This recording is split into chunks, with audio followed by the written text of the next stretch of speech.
I'm a Mormon. You probably already know that if you're watching this video. If you've been following me online or if you've been friends with me for a while, you know that I'm a Mormon. Heck, if you've been friends with me for more than like 10 minutes, you probably know that I'm a Mormon. I talk about it a lot.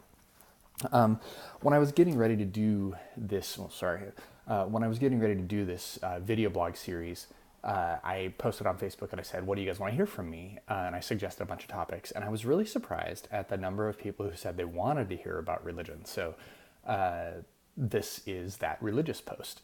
And I'll probably do a couple more over the next 30 days. But people ask me, why am I a Mormon? And I could talk about a few of the tangible benefits that come from being Mormon. My family growing up was relatively poor. The church helped us out a couple of times, more than a couple of times, even though we weren't necessarily super active in the church. They helped us out a number of times.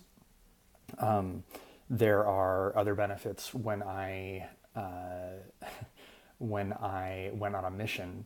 I had the incredible benefit of getting to know other young men, other missionaries from all kinds of different backgrounds, which opened up my world and gave me insight into families and lifestyles and cultures that I never would have known. And there's also my mission president, President Haight, who was a very successful businessman, and I consider one of the most influential mentors in my life. He taught me what it meant to be successful. He showed me how a successful person can also be a very good person.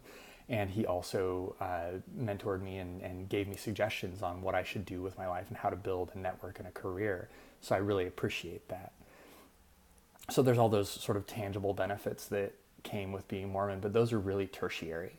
What it really comes down to is a sense of place, a sense of inner peace, a sense of knowing who I am and where I stand in the world. And from a doctrinal standpoint, knowing that I am a child of God, knowing that God knows me, and knowing that God has a plan for me and for you and for everybody else in the world. Those are the things that come with being Mormon. And I'll just share this little story. So when I was in high school, I hadn't gone to church very much. I'd only gone a few times, and I wasn't really super into it. But a friend of mine, a girl that I liked, and a bunch of her friends, they all were super active in high school seminary. And this was release time seminary in Utah, where you could take your free period from high school and you could walk across the street to the church and take some religion classes. And they invited me to do that. And I really liked them. They were good friends. And so I thought, sure, I'll go check it out. And if I don't like it, I'll just use my free period for something else. So I started taking religion classes, and we were studying the Book of Mormon. And about 2 or 3 weeks into class, my family had been going through some really tough struggles, and I was really unhappy, and I felt like we were fighting at home all the time. And so after class one day, I was really upset and I was really distraught, and I walked up to the teacher, and I had a Book of Mormon in my hand, and I said, will this book help my family? That's all I really care about. And the teacher was really sweet. And he shared a scripture from the Book of Mormon about a young man named Enos. And Enos was the son of a prophet. He was the son of a very religious family, but he wasn't sure whether or not what he was learning from his parents was true. So in the scripture of Enos, he goes out into the woods and he spends some time hunting and just being by himself and pondering. And he knelt down to pray, to ask God whether or not what he had been learning was true. And the teacher challenged me to do the same, to spend some time pondering, praying, and reading the scriptures, and to pray and ask God whether or not those things are true.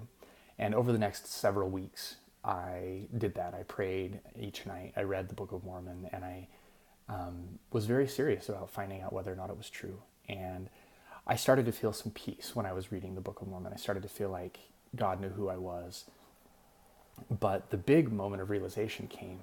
I decided to go to church. I hadn't been in several years, but I went to church, and it was a fast and testimony meeting. And in our church, the first Sunday of each month is dedicated to a fast and testimony meeting. And essentially what that means is everybody fasts meaning they don't eat for 24 hours, and they spend time praying. And when you go to church, everybody shares their testimony, their own spiritual experiences, and it could be something that recently happened or something that happened before, or something you just feel prompted to share. And everybody takes the money that they saved from that fasting, from skipping those 2 meals, and they donate that money to charity, whether it's directly to the church or some other charity. And when the fast and testimony meeting started, as soon as the meeting started, I felt this incredible sense of peace and calm. And I knew that was where I needed to be. And I cried, and I shared that experience. I got up in front of the congregation and I shared that experience. And they welcomed me with open arms, and it was incredible. And since then, that was when I was 17, so that was 18 years ago that happened, almost. And since then, I have had many similar experiences, powerful spiritual experiences that can only be experienced, not really shared. But that is why I'm a Mormon.